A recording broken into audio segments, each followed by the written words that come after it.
Hey everybody, Hassan Minhaj here, ready to break down this whole elections thing.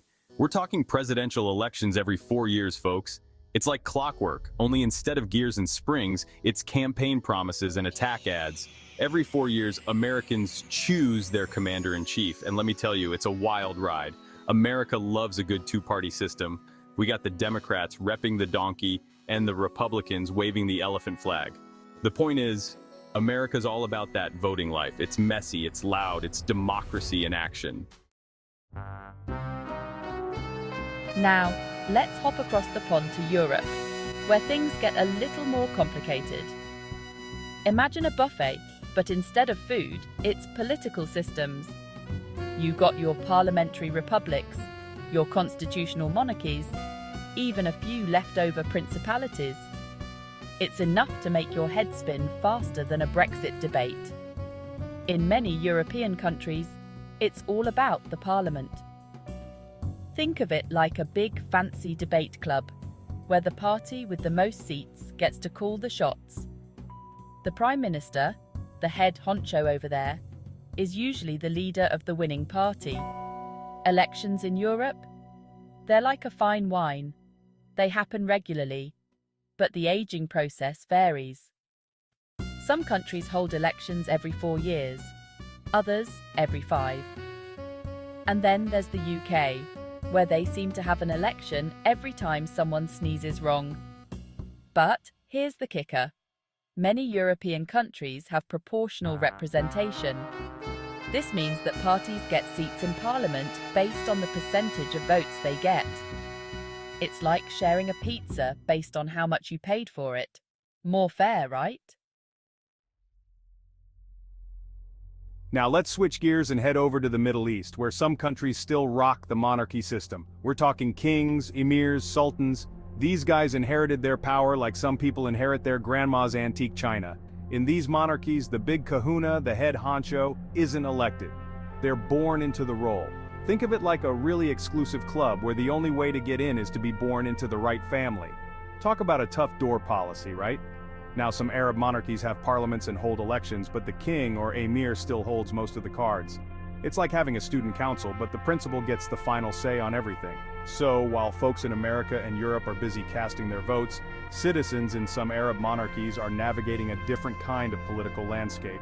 It's a system steeped in tradition, but as with any system, it's got its own set of pros and cons.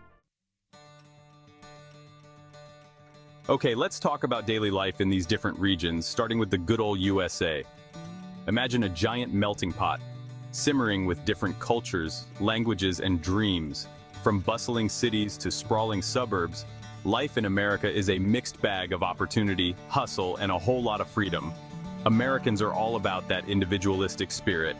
We work hard, play hard, and believe in chasing our dreams, even if it means starting a business in our garage.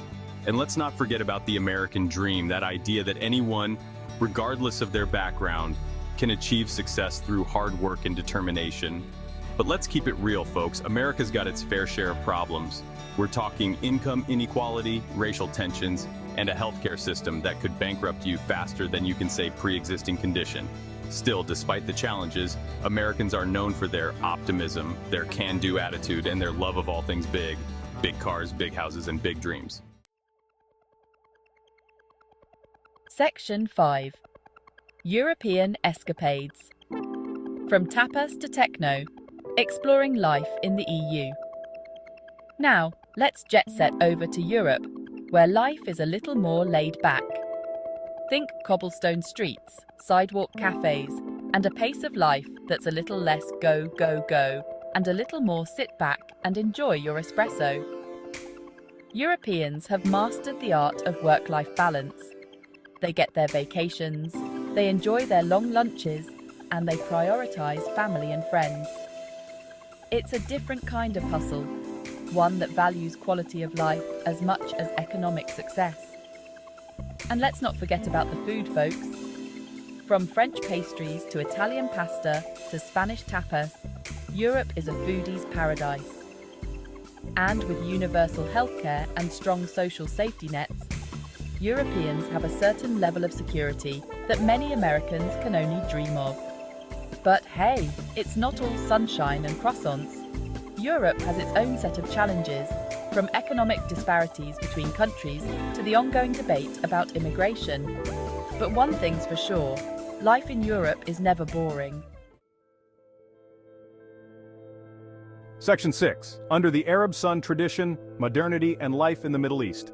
Now let's journey to the Middle East, a region rich in history, culture, and tradition. From the bustling souks of Marrakesh to the futuristic skyscrapers of Dubai, the Middle East is a land of contrasts, where ancient customs meet modern aspirations. Family is everything in Arab culture.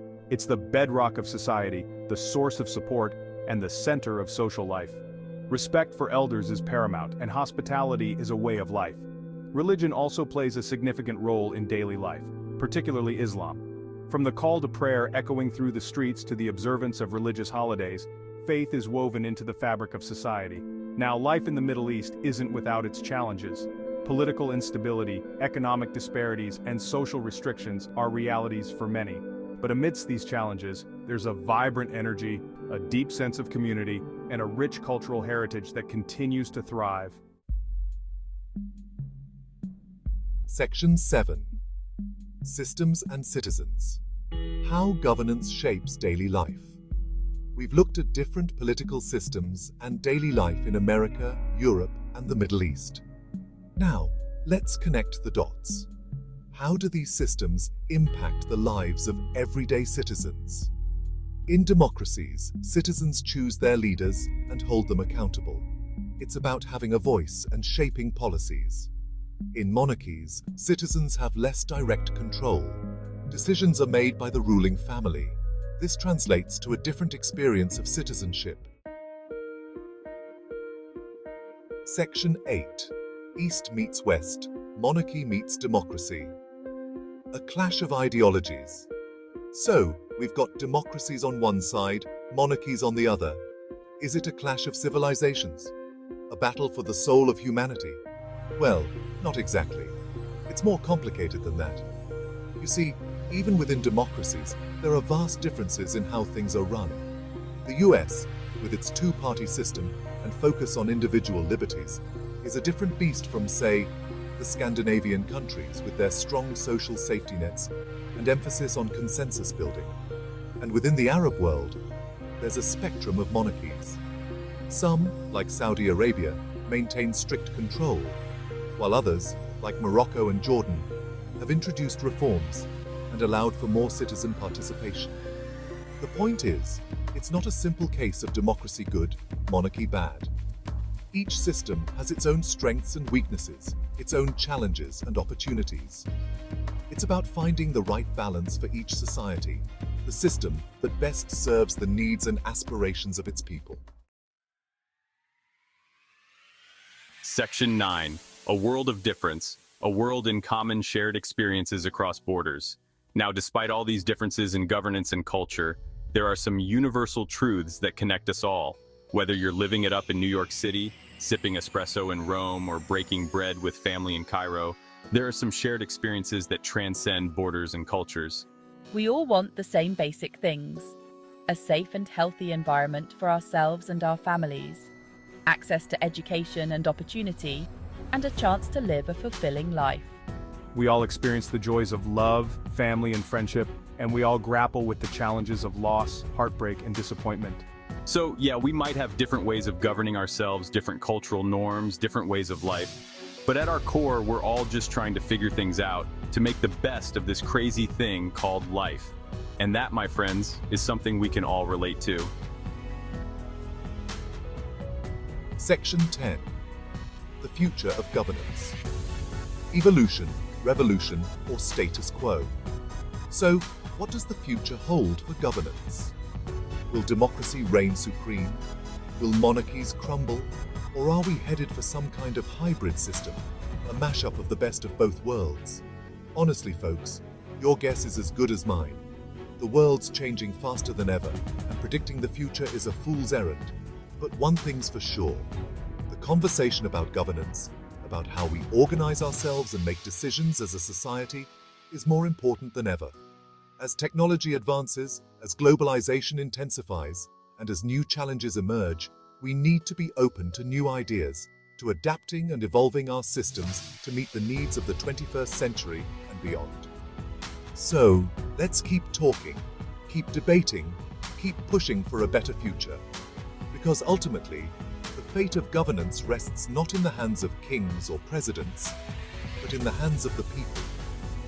And that's a responsibility we should all take seriously. Peace out.